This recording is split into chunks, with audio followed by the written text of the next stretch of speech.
Paano nag-start itong pagiging indie idol mo? Sabi ko sa sarili ko, parang gusto kong itry, parang masaya. Bago pa ako naging idol, kumakanta ko sa mga singing contest and hindi ako masyadong magaling sumayaw.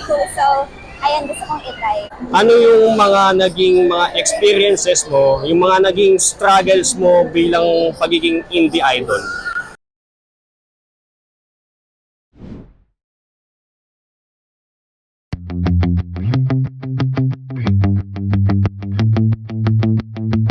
Welcome to the first episode ng Hobby Talking dito lang sa Inoridons channel.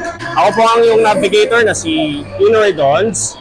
Makakasama natin at makikilala natin ang isang babae na nagsimula lang sa hobby ang kanyang pangarap. Ngayon ay isang indie idol na. Hello po everyone, pangalan ko po ay Sen and thank you po for having me here, sir. Thank you. Okay. Paano nag-start itong pagiging indie idol mo? So, at first po, wala po talaga akong idea kung ano yung idol. Nag-scroll po ako sa YouTube na. Then nakita ko yung first episode ng Love Live School Idol Project, yung first season po. And then pinanood ko siya. And then after that, sabi ko sa sarili ko, parang gusto kong itry, parang masaya. Kasi bago pa ako naging idol, kumakanta ko sa mga singing contest and ayun na lang, hindi ako masyadong magaling sumayaw.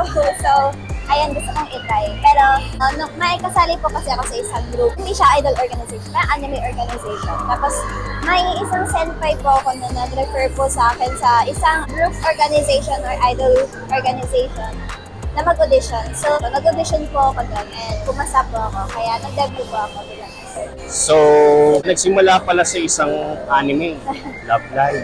Ano ba ang naging inspiration mo sa pagiging indie idol mo? At first po, mahirap po kasi starting pa lang, walang masyadong nakakapansin sa'yo, walang idea kung sino ka, kasi binibuild mo pa lang yung fanbase mo, at saka yung image mo as solo idol. Lalo na ako kasi usually, di ba, group ko yung mga nagpe-perform sa mga events. So, ayun, since solo nga ako, solo ko lahat, walang nagpo-promote, ganyan-ganyan, kailangan sariling sikap.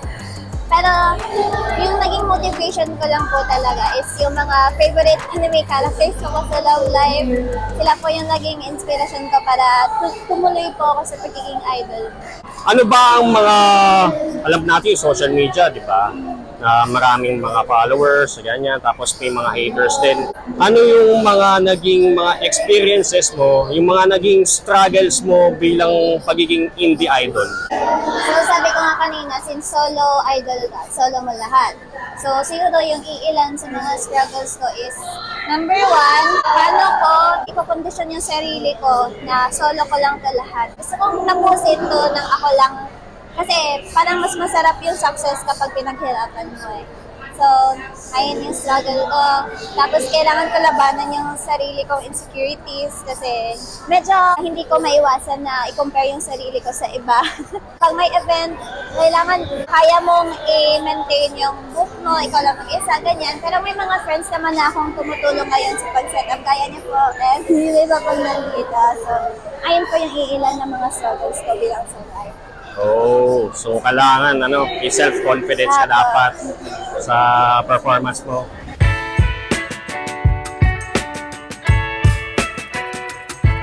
Nakaranas ka na ba ng pambubuli? So far, I think wala pa. Pero, dati, merong mga slander, alam mo yung mga rumors, ganun. Hindi yan maiiwasan eh. Kung gusto mo, kung aangat ka, may hihila talaga sa'yo sa baba. So, kailangan, tibayan mo lang yung sarili mo. Pero ayun po, buliin mo lang yung mga rumors. Kumbaga, kahit anong mga bullies pa yan, mga bashes, kailangan mo talagang i-endure. Or otherwise, parang pinapababa ka nila na imbis na sinusuportahan at makyat. Yun. Kung may pangarap ka na gusto mong matupad, ano po yun at bakit? Actually, madami akong pangarap. Pero, may goal ako. Gusto kong maging sayo. Gusto kong maging Love Live sayo. Yung voice actress ng mga characters sa Love Live. So, nag-set ako ng goal sa sarili ko na dapat at this age, kailangan ko pang mag-try at hindi give up. So, yun yung goal ko talaga. Pero if we're being realistic, mas gusto kong maging Broadway actress or psychologist since yung course ko ngayon is psychology. Ayun. So, nag-try ka din palang mag-apply sa isang audition before, di ba? Yes. Ayun, yung Love Life audition. Yes. Pero I heard na hindi ka nakapasa. Pero at least nag-try ka. Apo. That's part of experience talaga na sometimes you have to fail. So in order to succeed talaga, kailangan mag-fail ka talaga eh.